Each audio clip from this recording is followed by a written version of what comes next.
Hello everyone, welcome to my political journalism news channel. The story for today is Ukraine has accused Russian forces of killing 7 civilians in an attack on women and children trying to flee fighting near Kyiv.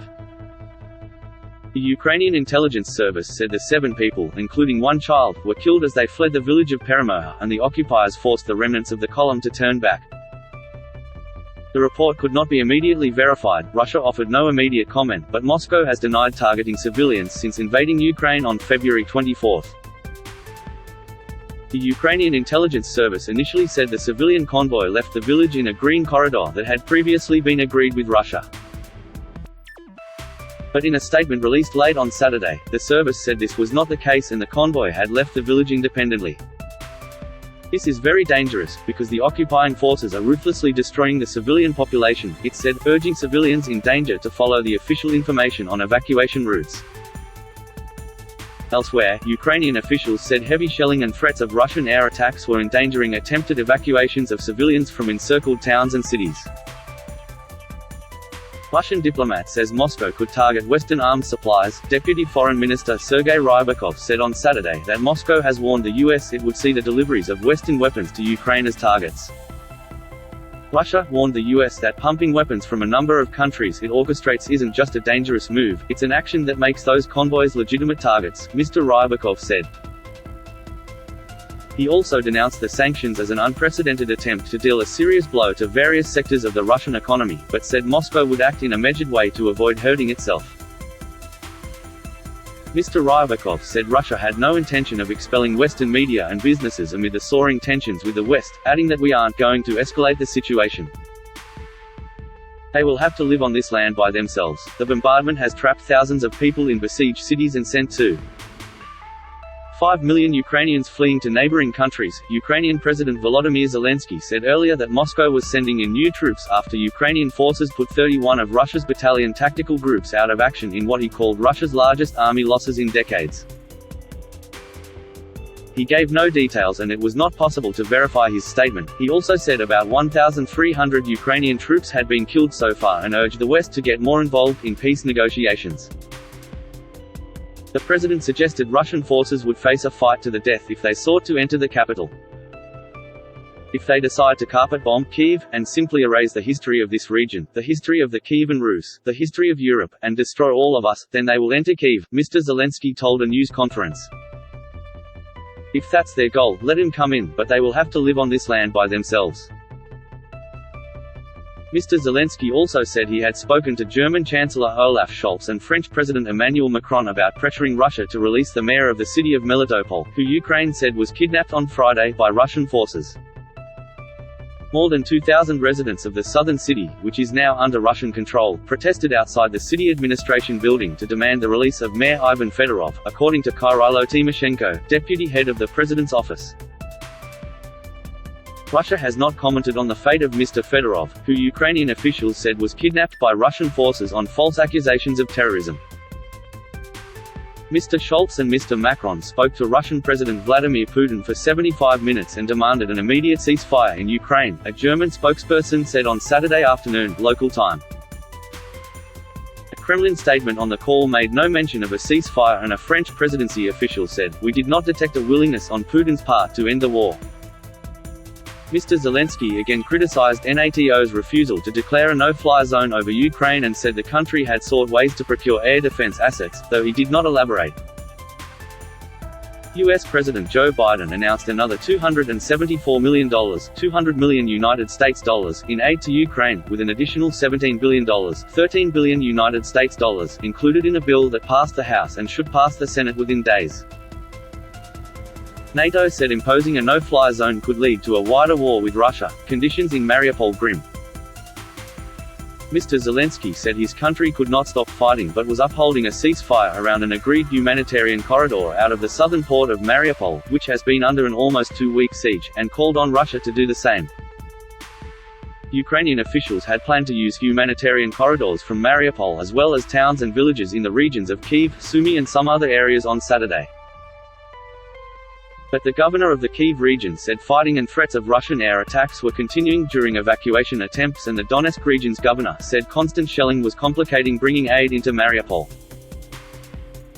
Earlier on Saturday, Ukraine said Russian forces had shelled a Mariupol mosque where 86 Turkish nationals, including 34 children, had taken refuge.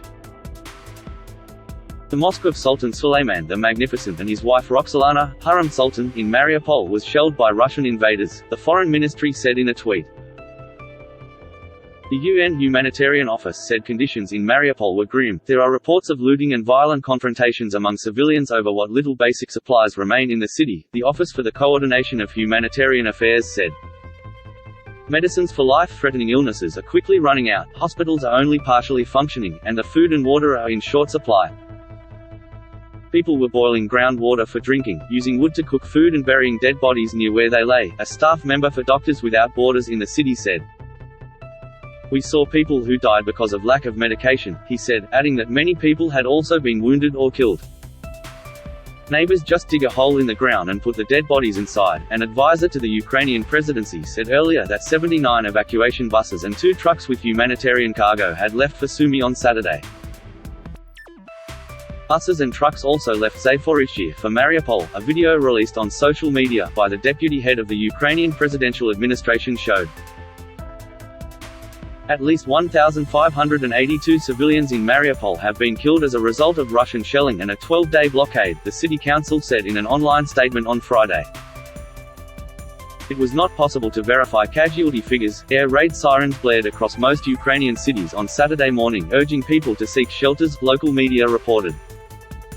The exhausted-looking governor of Chernihiv, around 150 kilometers northeast of Kyiv, gave a video update in front of the ruins of its Ukraine hotel, which he said had been hit on Saturday. There is no such hotel anymore, Vyacheslav Chaus said, wiping tears from his eyes. But Ukraine itself still exists, and it will prevail. Russian rocket attacks destroyed a Ukrainian air base and hit an ammunition depot near the town of Vysokiv in the Kyiv region on Saturday morning. Interfax Ukraine quoted Vysokiv mayor Natalia Balasinovich as saying,